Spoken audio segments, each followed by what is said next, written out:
আসসালামু আলাইকুম ওরহমতুল্লাহি ওবারাকাতু। আশা করি সকলে ভালো আছেন। দেশ দেশের বাইরে যে যেখান থেকে দেখছেন সকলকে আমার পক্ষ থেকে আন্তরিক শুভেচ্ছা অভিনন্দন। আপনারা দেখছেন নতুন একটি ভিডিও। আজকের ভিডিওতে আপনাদেরকে দুবাই নিয়ে অনেক গুরুত্বপূর্ণ কিছু তথ্য দেব। আপনারা সকলেই জানেন যে দুবাইয়ের ভিসা নিয়ে অনেক জটিলতা, অনেক ঝামেলা চলছে। এই ঝামেলার মধ্য দিয়ে দুবাইয়ের ভিসা হচ্ছে কিনা, বা আপনারা যা ইন্টারভিউ দিয়েছিলেন তারা দুবাইতে যেতে পারবেন কিনা, এবং বর্তমানে নতুনভাবে দুবাইয়ের ভিসা হচ্ছে কিনা, কোন কোন ভিসা চালু আছে, এবং দুবাইয়ের জটিলতা কি, অনেকে এই প্রশ্নগুলো করে থাকেন। আজকে আপনাদেরকে আমি এই প্রশ্নগুলোর সকল উত্তর দেব।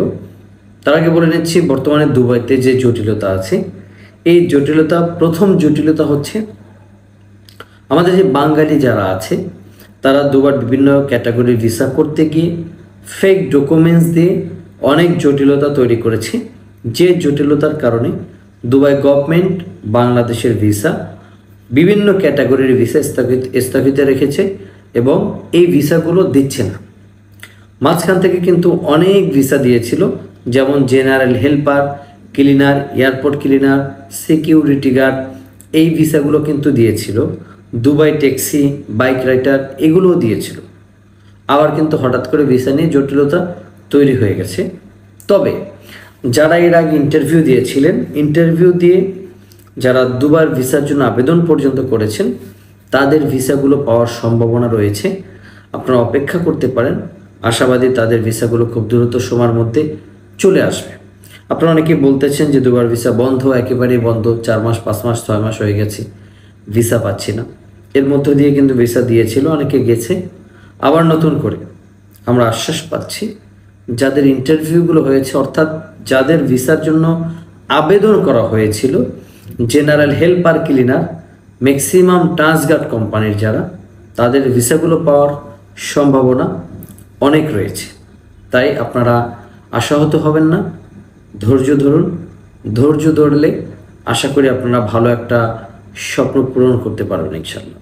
কারণ যদি বর্তমান সময় ঈদের মধ্যে আমরা এরকম একটা সারপ্রাইজ পেয়ে যাই, আশা করি সবার জন্যই ভালো হবে। তাই আপনারা ধৈর্য ধরুন।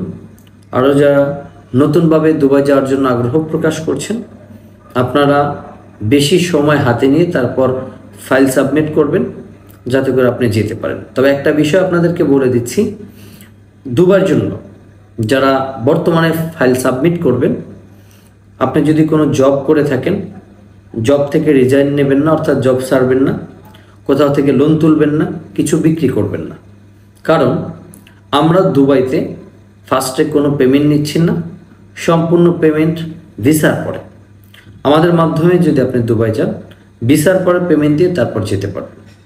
তাই আপনারা যদি অন্য কোথাও থেকে ভিসার আগে পেমেন্ট দেন, এক জায়গা থেকে ধার করেন, লোন তুলেন, তাহলে আপনাকে 2 থেকে 6 মাস ওয়েট করা লাগতে পারে, এবং ভিসা না হলে সেই টাকাটা ফিরে পেতে আপনার প্রবলেম হতে পারে। তাই আপনাদেরকে বলবো, দুবার ভিসা হাতে পেয়ে তারপর পেমেন্ট দিয়ে তারপর যাবেন, এবং আমাদের মাধ্যমেই এটা যেতে পারবেন। আপনারা কাছের কেউ যদি থাকে, তাদের মাধ্যমেও যদি এভাবে যেতে চান, যাবেন।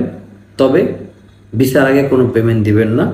কারণ হচ্ছে ভিসার আগে পেমেন্ট দিবেন না, এটা কারণ যে আপনার দুবার ভিসা খুব লেটে হচ্ছে, দুবার ভিসা নিয়ে জটিলতা চলছে।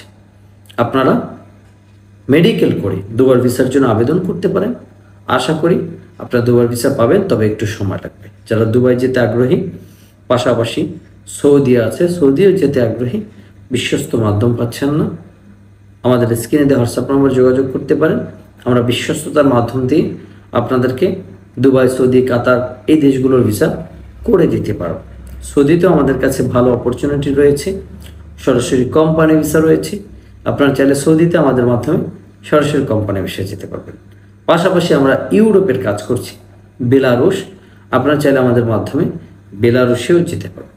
সকলকে ধন্যবাদ, ভালো থাকবেন। আসসালামু আলাইকুম ওয়া রাহমাতুল্লাহি ওয়া বারাকাতুহু।